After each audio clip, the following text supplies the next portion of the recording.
welcome to Bankside Gallery. I'm Ed Parsons-Brown. I work for the Royal Society of Printmakers, which exhibits here. So if you'd like to have a short tour of the gallery, then we can do that. Yes. So this is our current exhibition. You can see written up there is the RE original prints. It's the annual show of the Royal Society of Printmakers. We have, and this is their catalogue.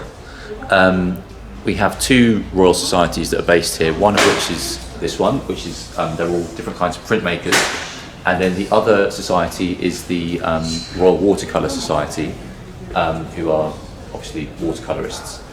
Both date back quite a long way.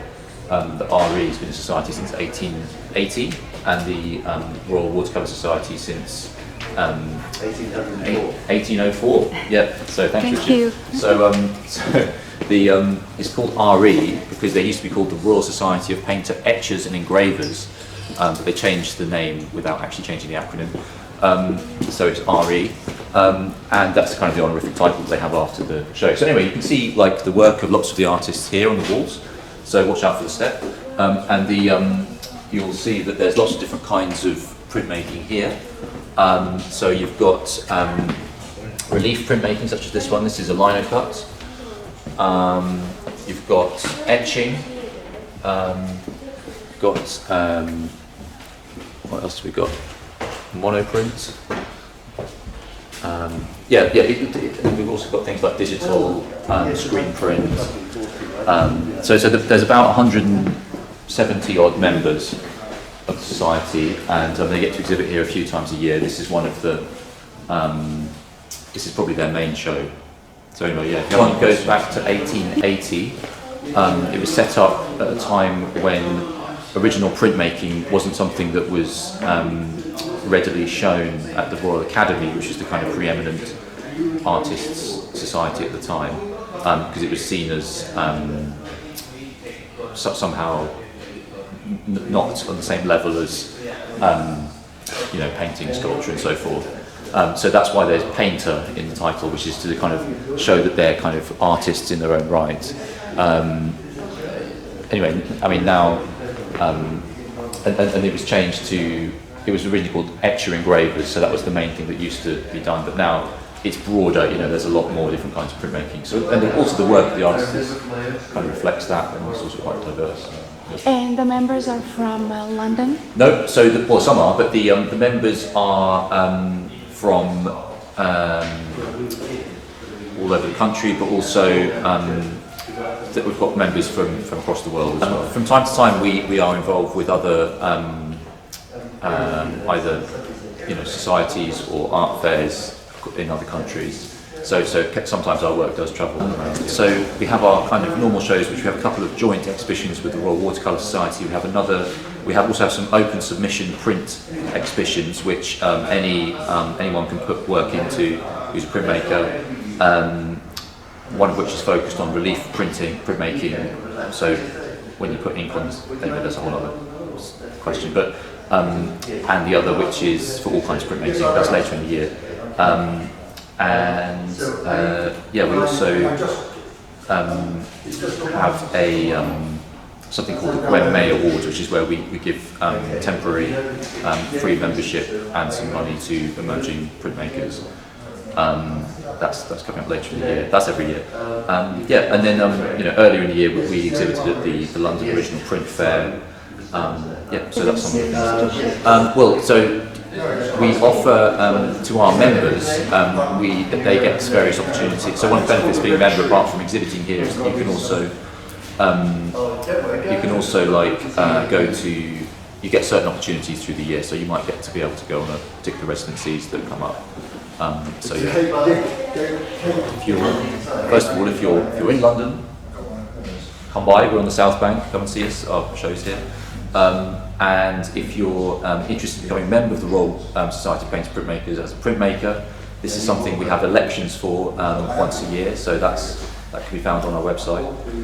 And just as I mentioned, there we have these open submission competitions, and also certain things like the Gwen May Award, where you can get temporary membership and exhibit here. So I think look at our the Bankside Gallery website or the Royal Society of Painting Printmakers website can be easily found online. And yeah, there's various opportunities that we offer. But otherwise, please come in and enjoy our prints. And I'd like to introduce Frank Hiley, who's one of our Royal Society of Painting Printmakers members. Thank you. And he's a practicing printmaker. Yes, I am. Mostly in screen printing and digital printmaking. Unfortunately, I don't have anything on show here today. But I usually do show it with society regularly. So what do we have here today? Well, what you have on the walls is like anything you can imagine in terms of the best of British printmaking. Anything from relief processes like lino cut to digital technologies, lithography, screen print, aquatint, etching, you name it.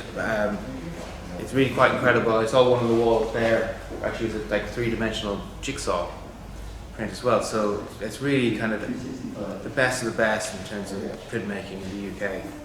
What attracts you to printmaking? In my case, it's a lot of my interest in drawing, I think, brought me to printmaking. But then printmaking itself is a way of making a multiple. And I really was fascinated with the kind of the techniques and processes to kind of repeat certain marks that you could get in drawing. I suppose the best technique for that is lithography, where you can get the most range of marks that you would do in a drawing or watercolour. Well, I think that was the first thing that really attracted me to printmaking. I think that's where we stand kind of in the more kind of the most foremost point in kind of fine art, because printmaking itself is, you know, media, digital, film, all those type of things. So I'm really, really excited about what's coming next. I mean, it's already, you know, coming forward in terms of membership. People that put themselves forward. It's very, very exciting what's happening. Are you also teaching? Sometimes I teach, yes. It's kind of another thing to kind of encourage people to tap into their own creativity and to kind of utilise drawing or printmaking in their own. Teaching younger people, particularly teenagers, about art. What I try to express to them is the value of making art, and that, you know, it's a serious business worthy of them to put their time and efforts into. I mean, children are full of imagination that they can express in many, many ways, and people do go to exhibitions like this one in many other ways, and all like the movies and different things that they see around them. There's so many artists working in all those fields. So yeah, there's a great value in art. I think for me, it's kind of basically the other half of the world around us is kind of creative industries, but sadly they're often ignored in school as careers that young people can pursue. Thank you so much. Okay.